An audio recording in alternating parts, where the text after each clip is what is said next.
because all the hippies are trying to be Indians anyway.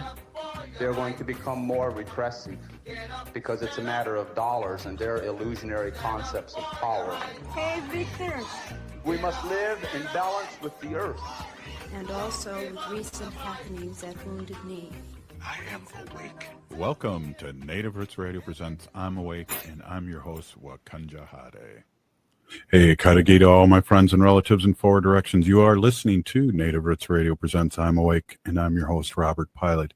Hey, we discuss local, national, Native news and events. And as you know, Wendy, Native issues are human issues, and human issues are Native issues. This portion of the show is supported by the Native American Community Development Institute, or use the acronym NACD. They're on Franklin Avenue in Minneapolis. Great partners in Native Roots Radio, and we have the CEO, Robert Lilligren, on every Thursday.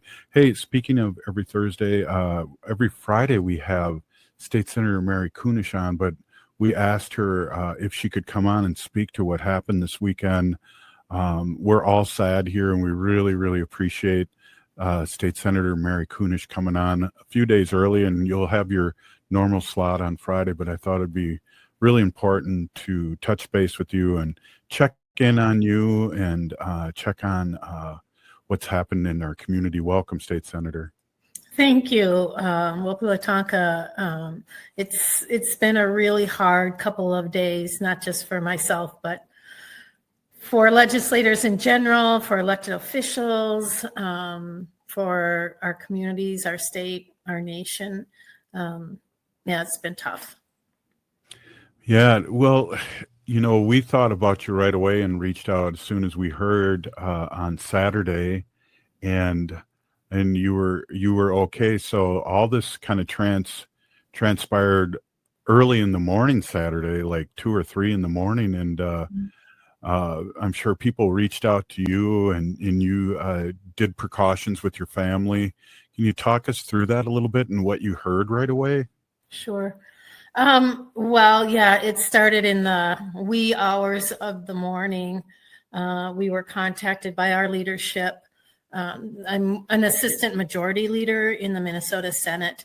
And so our leader and administrators reached out to us to let us know something had happened. There weren't a lot of details, and we didn't know exactly everybody that was involved in the shootings, but just as a warning and to be alert. And we kind of did the phone tree to let others know the circumstances, so that the two, and what we're talking about is Senator John Hoffman and his wife Yvette were shot by a gunman in the early hours of Saturday morning, and then he left there and went over to the Speaker Emeritus for our Minnesota House of Representatives, Melissa Hortman, where she and her husband were assassinated. We didn't know all the details. At one point, we didn't know who was alive, who wasn't, but it looked like there was something going on targeting legislators. And so we wanted to be extra careful and let each other know what was going on. And so we all sat tight, listened for any updates, anything like that. And in a very short time, many of us were contacted by our local municipal police to check in on us, to make sure we were okay, and let us know that they were monitoring the situation, but they were also monitoring our communities as well. And I, for one, want to thank the New Brighton police. They were very responsive and had a number of officers around my house in a very short time. They set up surveillance around my house, but they also, were we were counseled or suggested that if we had a safe place to go, maybe we wanted to leave our homes. And so I did. I left my home and I went to a safe spot. I really didn't want to get my neighbors involved in this. We just didn't know what or who we were dealing with. And it was just better that that we weren't home. And so I did. I left for a few days and went somewhere safe and monitored and was kept up to date as best they could as time went on. And again, thank you to the New Brighton Police who reached out, updated us, made sure we were okay. Yeah, it was a most bizarre couple of days, I can tell you that. Can't imagine. Right. And Wendy and I were really flipping the coin about going to the Capitol that night too, because the governor, for safety reasons, told us not to go to the march The at the protest, Capitol. the No Kings protest at the Minnesota State Capitol. But we really felt like in the honor of the people who were hurt and killed that we needed to, needed to be there. Well, I'm glad there wasn't any violence or there wasn't any retaliation to people that were there. We were counseled not to attend. And, that makes perfect sense. But those of you that did go out there to show that solidarity, that was, it was not lost on us. Let's say that much. Right on. And the timing was terrible because it was almost like they wanted us not to go, the assassin and the big plan that they had. So on the same day, we took notice that wasn't a coincidence, and we needed to follow through. Like 80,000 other Twin Cityans went to the Capitol, and all the other No Kings I saw all over the state that people were there. And so it's just the beginning of this. I mean, this rhetoric that's happening nationally is really frightening. And now we're seeing big globs of action that's coming from just this negative stuff from Washington. Yeah. Yeah. I mean, I don't know if, I haven't paid attention to what the federal response is to any of this. I don't know if there is any. Minnesota, almost all of our, we have 3 of our federal officials are, is it 3 or 4 are Democrats. And of course, I'm sure they're hearing things at the federal level, but I don't know if the president has said anything about this or if any of his, Republican leadership or anybody has. I don't know that any of our Republican leadership here in Minnesota has said anything, to tell you the truth. I never thought of that. Well, there's been some negative responses locally here that I don't want to get into the negativity because we hear it so much daily. I just want to really check on with you and also your processing, because I know Wendy and I are peripherally involved with this by just supporters and how we feel right now. We really put out tobacco for you, Mary, and all our other political friends here. I can't even tell you how many people. I mean, I'm pretty sure the day of Saturday, I sat and texted reply after reply after reply after reply after reply. I mean, all day yesterday and today, yesterday, Saturday, and today, people are still reaching out from all over the country. I mean, even international people I know internationally have reached out to me with words of comfort and, kind of horror of the situation, not wanting, not asking what's going on, give us a buzz. It was like, I'm there for you. If you need anything, please let me know. Our prayers are with you. We're thinking of you. The thoughtfulness is just unbelievable.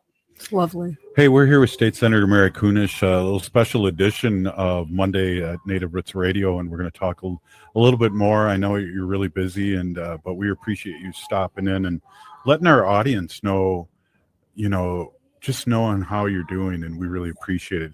Hey, Wendy, this is Native Roots Radio, and we're going to be right back. Stay with us.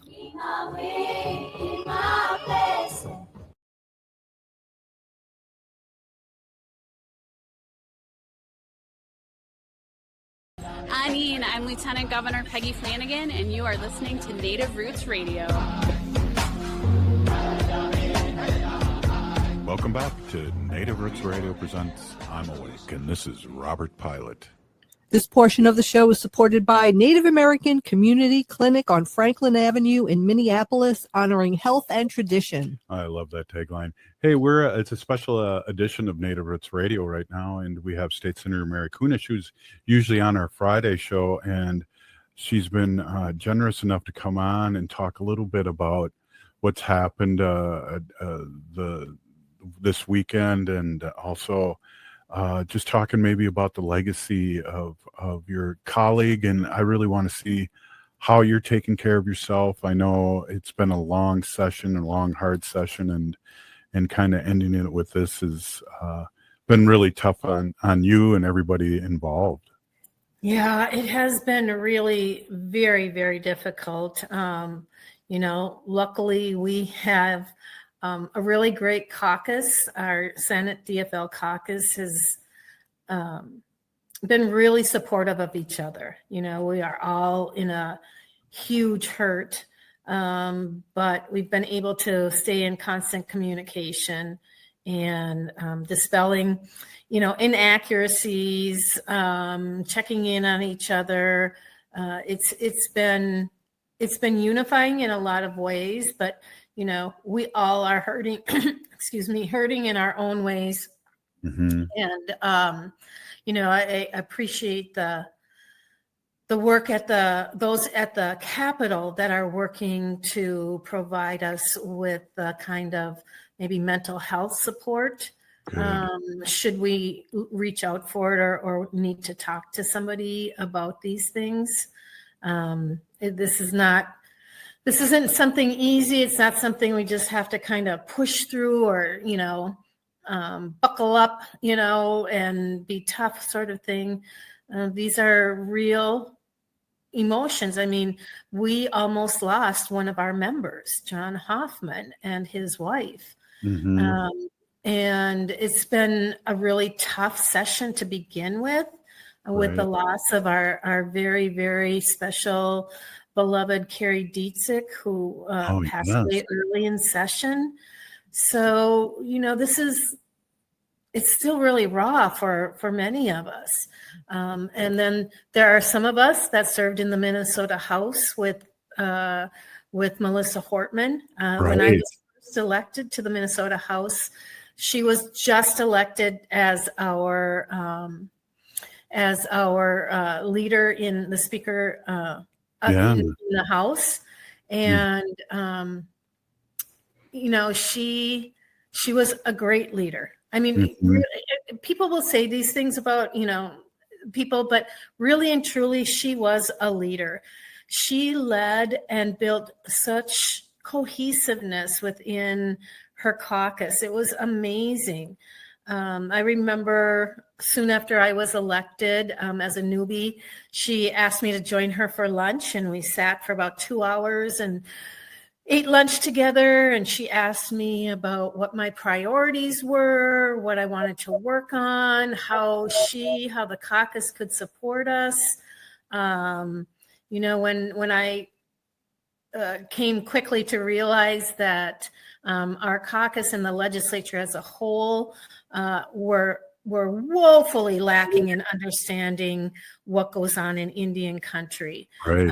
And anything about, tribal relations or what the struggles were at that time. And I could go to her and her team, and, we worked on making sure that Indian aid, American Indian education aid, was included. The Republicans, when they were in the majority, weren't going to include that in their budget, and we got them to do that.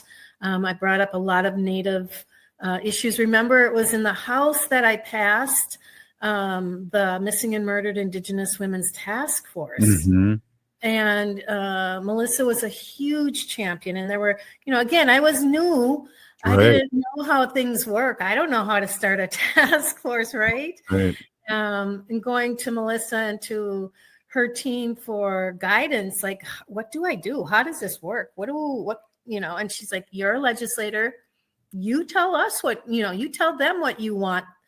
Like with them, I'm talking about governmental agencies and that sort of thing.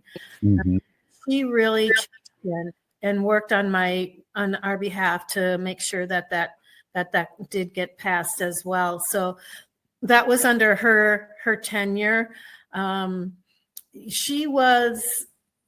Her heart was with people, with people who struggled the most.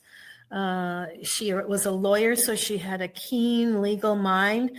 She understood about how to set things up for success and how to set people up for success as well, and was very, very fundamental in building women leadership. I don't know if you remember that incident, Sorry Not Sorry. Do you remember? Yeah. Oh, yeah. Yep. And it happened in the Minnesota House while we were in the minority, and we were on the floor in the House, and there were like next to no Republicans, let alone Republican men, on the floor. And we were talking about the rights of American Indians and those that are struggling so heavily. And these guys were all in the back in the retiring room watching the Twins game. Yeah. And they should have been in their seats legislating and listening and learning. And she called them out. Very bravely, she called them out. And we just were in awe of her, the fact that she did that. And then the Republican leadership said, oh, she was so disrespectful and rude to us. She needs to apologize. And I remember her coming to us and saying, you guys, should I? Was I in the wrong? Was I inappropriate? And we're like, hell no. Yeah. And so she came back out and she said, nope, sorry, not sorry. I'm not apologizing. And I think that was a really defining moment for her. And the fact that she had she knew that the caucus had her back on these kind of things. And she just built out her leadership from there. And it's been really incredible. And I'm so proud to have worked with her, worked alongside her, been mentored by her, and to see what she actually grew into and the kind of, it wasn't power, it was really cohesion and helping people understand how important it was that the caucus stick together on these really important issues. And we all saw her crying when she explained why she had to vote yes on a bill to withdraw health care for undocumented Minnesotans. Yep. And I mean, that was raw. She was in pain, as were many of us, but she did it to ensure that the other bills got passed, that we were able to balance our budget, and that we did our job. And that was a huge personal, emotional, and professional concession from her. And we owe her a depth of thanks that we can never repay.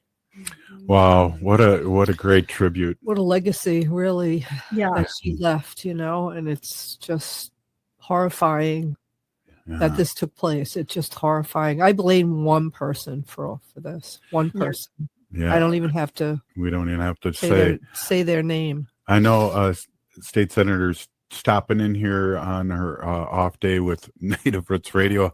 I just want to ask you what you're doing and your colleagues are doing for your own mental health, because again, I kind of started the whole show going, Wendy and I were crushed, and we're more peripheral about all this. Of course we've met all these great politicians that work for the people, but you were close to them and worked with them every day, and also just a trauma of possibly somebody coming to your house, if you think through the whole story, right? I mean, I got up and I went to all my windows and doors and didn't even want to peek out, Yeah. Didn't even want to peek out, but I think a lot of us turn to our families. I know I turned to my family. My children were horrified. My family, I come from this large family. Right. There was so much outreach, and let us know what we can do to help you. If you need another place to go, if you need a safe place, come here, or I know somewhere that you can go. So we've, I think a lot of us reached out to our loved ones who recognize the need and the care for each and every one of us. And as I said, they are setting up some mental health opportunities for us at the Senate. I know for me, last night we got together for a Father's Day gathering, and just for a little while, you could almost sort of forget about it, just for a second. But I'm happy to say that there are many support systems out there for us, and I know that there are a bajillion people I can reach out to if I need it. So I just want to say Wopi Latonka to all of them, all of you that have reached out to me, and please do so and say your prayers.